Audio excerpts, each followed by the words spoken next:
Assalamualaikum warahmatullahi wabarakatuh. Kami dari kelompok 8 ingin menampilkan sebuah video hasil ringkasan kelompok kami yang berjudul Review Materi Mabim Ma'ruf Virtual Tahun Ajaran 2020-2021. Selamat menyaksikan. Materi review yang pertama yaitu mengenai kode etik mahasiswa. Kode etik yaitu suatu aturan. Kode etik mahasiswa mempunyai fungsi dan tujuan. Fungsi kode etik mahasiswa yaitu sebagai dasar dan pedoman bagi mahasiswa dalam rangka menjadikan kampus sebagai lingkungan pendidikan yang islami. Tujuan kode etik mahasiswa yaitu menciptakan suasana yang kondusif atau suasana yang mendukung proses pembelajaran di Sekolah Tinggi Agama Islam Haji Agus Salim dan membentuk mahasiswa yang berakhlakul karimah. Jadi dapat disimpulkan bahwa kode etik mahasiswa yang pertama yaitu menjunjung tinggi nilai agama Islam.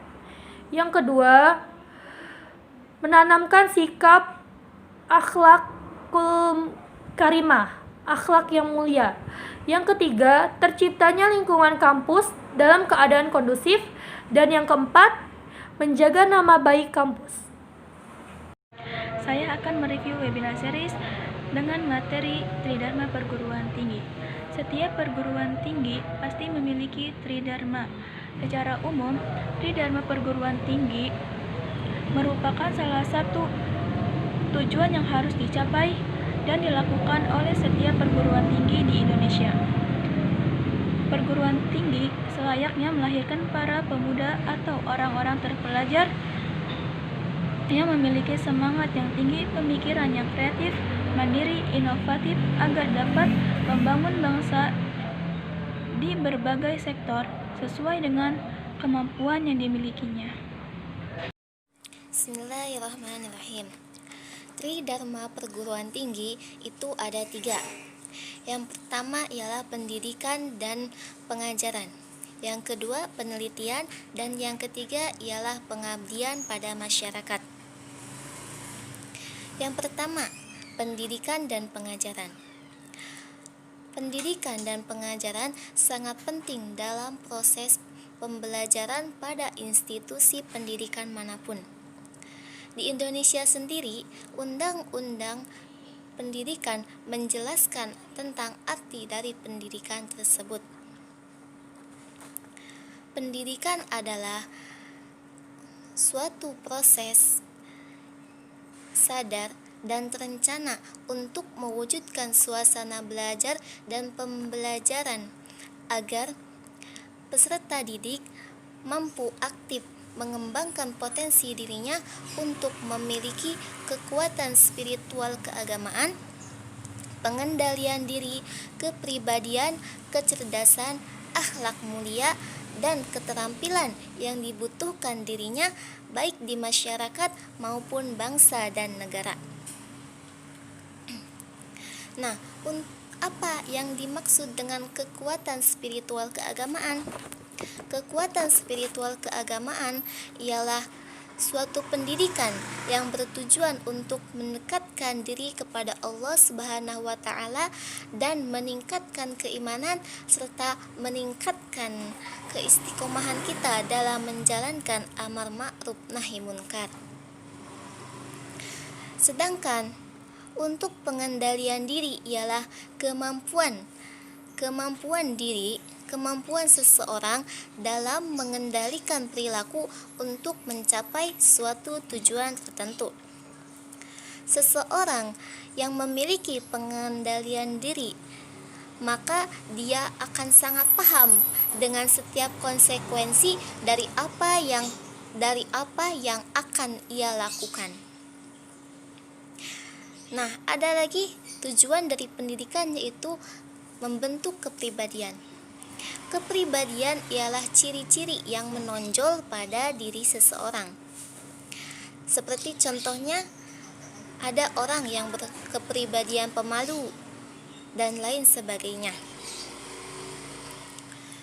Dan ada lagi tujuan pendidikan yaitu untuk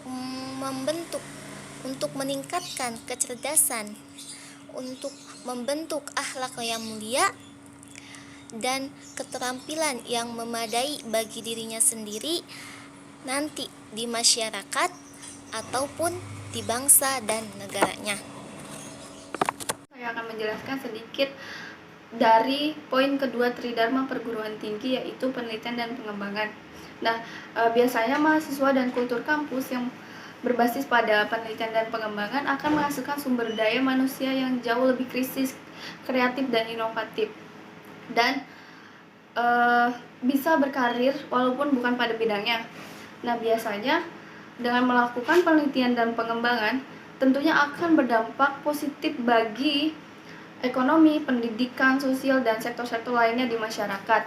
Dan sebenarnya ini diberlakukan untuk kita semua bagi penerus bangsa agar membawa Indonesia jauh lebih maju ke depannya.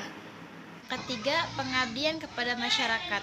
Seperti teori yang kita dapatkan harus diamalkan.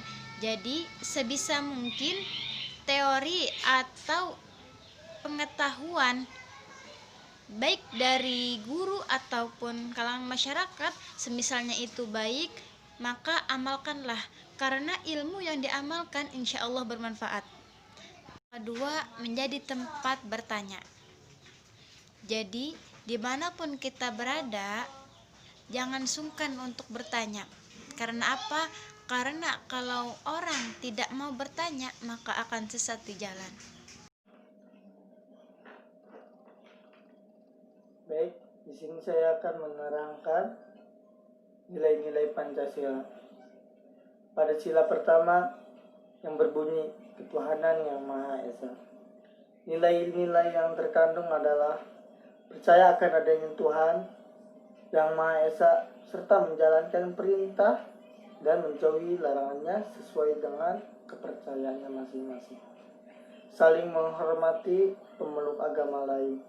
Toleransi antar umat beragama. Tidak memaksakan kehendak antar umat beragama. Tidak mencemooh atau mengejek kepercayaan orang lain. Baik, itu nilai Pancasila pada yang pertama. Selanjutnya, sila yang kedua berbunyi kemanusiaan yang adil dan beradab. Memiliki nilai-nilai yang terkandung sebagai berikut. Semua rakyat Indonesia memiliki hak yang sama di mata hukum, agama, masyarakat, dan lainnya.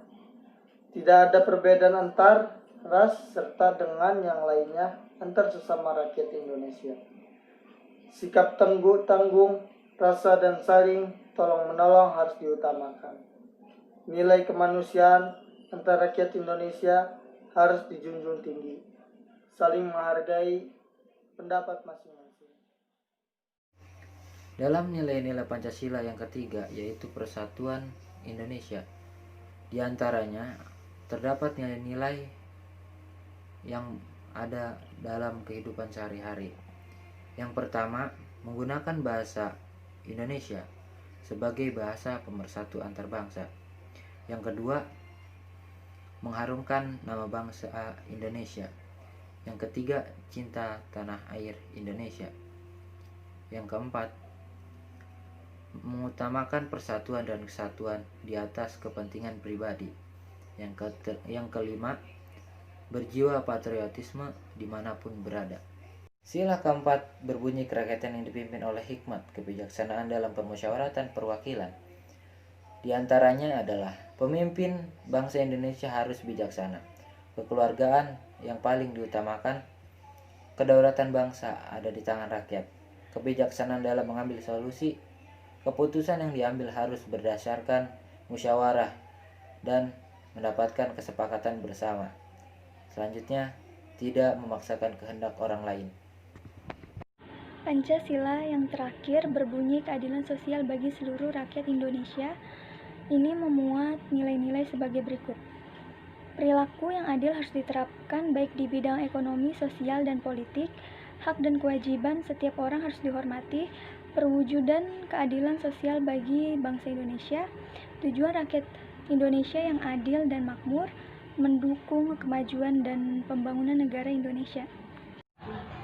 Islam di Nusantara. Pengertian Islam tersendiri adalah agama yang damai dan setiap muslim hendaknya menjaga perdamaian. Sedangkan pengertian Islam di Nusantara adalah suatu wujud empiris Islam yang dikembangkan setidaknya pada abad ke-16. Yang kedua, faktor-faktor yang mempercepat Islam di Nusantara. Yang pertama yaitu syarat masuknya yang mudah. Maksud dari kalimat ini yaitu di agama Islam, syarat masuknya cukup mudah dengan mengucapkan 2 kalimat syahadat. Yang kedua, tidak mengenal adanya kasta. Mengapa di Islam tidak mengenal adanya kasta? Karena agama Islam mengajarkan kita untuk saling menghargai satu sama lain. Yang ketiga, penyebarannya secara damai.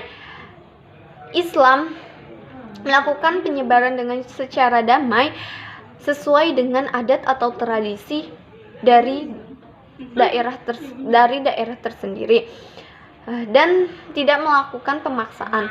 Yang ketiga yaitu aturannya yang fleksibel. Aturannya yang fleksibel ini yaitu aturannya yang tidak memaksa. Dan yang terakhir, runtuhnya kerajaan Majapahit. Faktor inilah yang sangat mempengaruhi cepatnya Islam di Nusantara.